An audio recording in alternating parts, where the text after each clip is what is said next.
that never sleeps.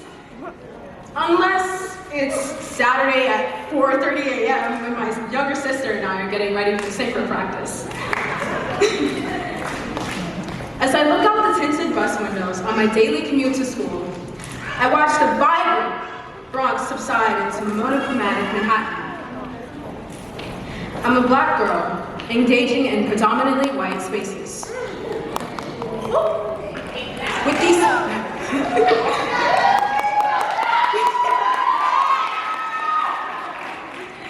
with these constant contrasts in my life, I couldn't help but feel lost, especially when I began high school. My entire world had changed. I went from in-person to hybrid learning, from a predominantly Black school in Spanish Harlem to a predominantly white school on the Upper East Side of Manhattan. And from $5 sandwiches to $10 sandwiches. I mean, who does that? Seriously.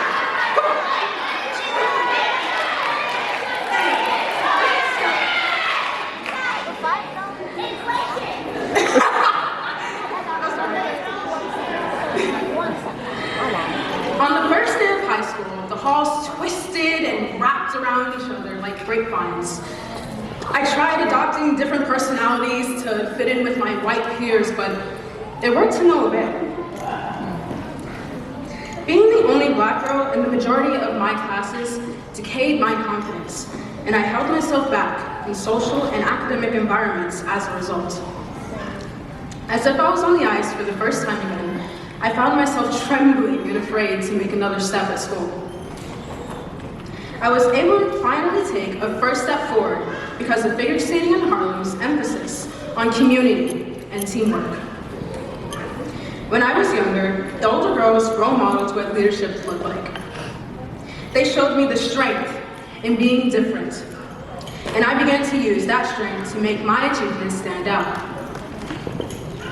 Just as they taught me how to shift my perspective to limit dizziness in a spin, I shifted my focus from the fact that I was the only Black girl in class to being proud of the intensive material that I was navigating.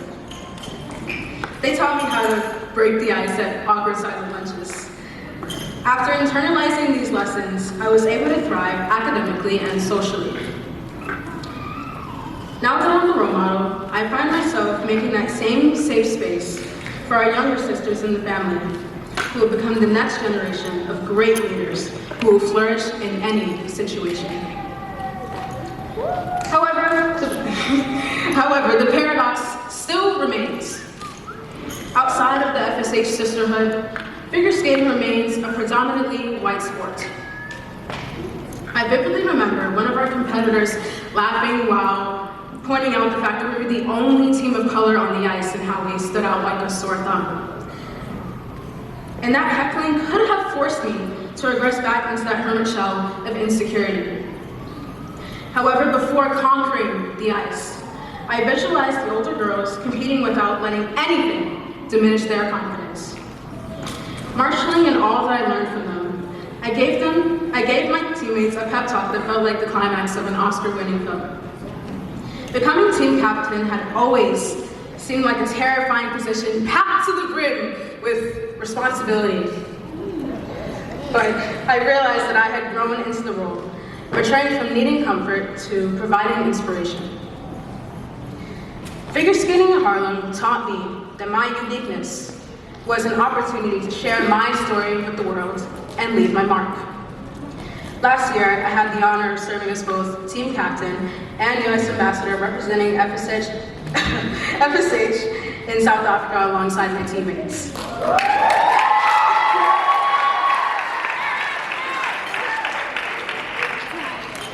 I've grown accustomed to spectators intrigued by the Harlem Ice novelty, so much so that my sister and I have become primary features in an upcoming docuseries.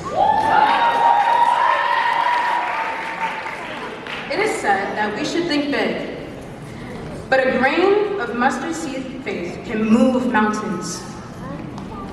Perhaps we ought to think small. When 12 years ago, my confidence was a small mustard seed that erupted into the towering mountain that it is today.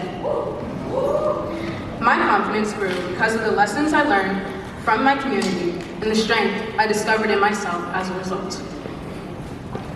Whether it's falling in the ruthless waves on the beach in Cape Town, taking on an unrelenting punch in Johannesburg, or sliding like a Boulder Bay beach penguin after a hard fall mid-skate at the coolest place in Cape Town. Shout out to the South African skating team at Ice Station Grand Western.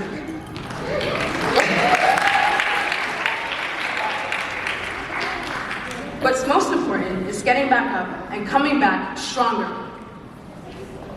I came to appreciate the power that I had over the paradox. And through this paradox, I am proud to announce that I will be attending Drexel University.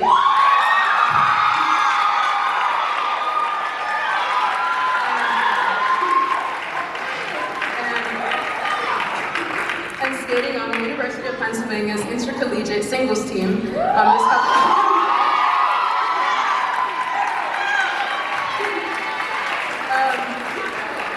And this next part, I'd like to say from the heart, Ms. Sharon, I'd like to thank you for making this amazing program. It has truly been one of the main factors in my growth as a young woman and an individual. I'd like to thank Ms. Michelle and Ms. Helga, because I know that they doubted me, and I love them so much, and I miss them a lot. I'd also like to thank Ela and Ms. Katie with the baby, for those who know.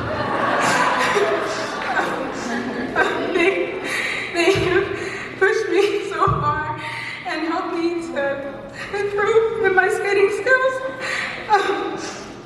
I'd also like to thank my friends.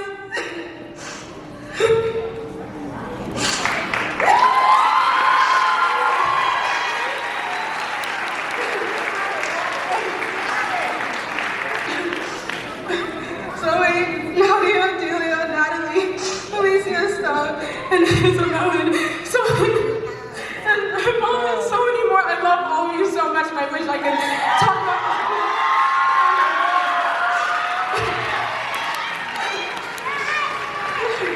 I truly love you all, and you have also been my leaders in so many ways that you have no idea.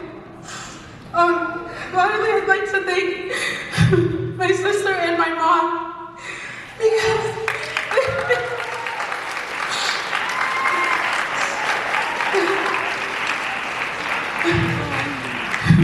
Tori, even though we've had so many fights in the past, I'll always love you. It means a lot to me.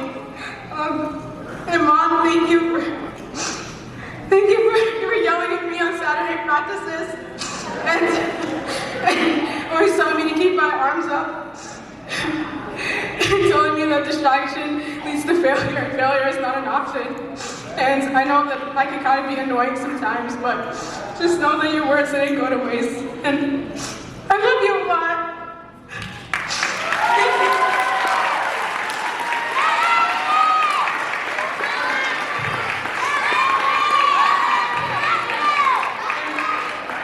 Thank you to all the FSH staff.